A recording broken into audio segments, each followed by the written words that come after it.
Fix પેના કર્મચારી પૂછી રહ્યા છે કે સર ફિક્સ પેના કર્મચારીને તાલીમમાં જ્યારે પણ સ્પીપા આવવાનું થાય છે તો એ સમયગાળા માટે એમને ડીએ મળવા પાત્ર થશે, કારણ કે સર ટીએમાં તો એમના લેટરમાં જ ના પાડેલી છે મુસાફરી બધું આકારી નહીં શકે.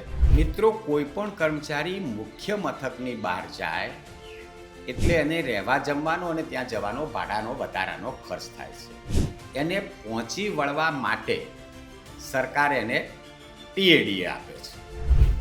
એમાં ફિક્સ પેનો એમ્પ્લોયી હોય તો એને પણ ખર્ચ થવાનો છે અને ફૂલ પેનો હોય તો એને પણ થવાનો છે. બંને માટેની ટીએડીએની પોલિસી અલગ છે, પણ ફિક્સ પેના એમ્પ્લોયી મુખ્ય મથકની બહાર જાય છે એટલે એને ટીએડીએ 100% મળવા પાત્ર થાય. પછી એ તાલીમમાં જતા હોય કે અન્ય કામે જતા હોય.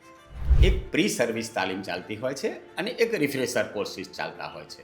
ફિક્સ પેના એમ્પ્લોયીને ભાડાની જ્યાં વાત છે તો એ જે કક્ષામાં કામ કરે છે એ કક્ષામાં જે વર્ગમાં મુસાફરી કરવા એન્ટાઇટલ છે એ વર્ગનું ભાડું આકારી શકે.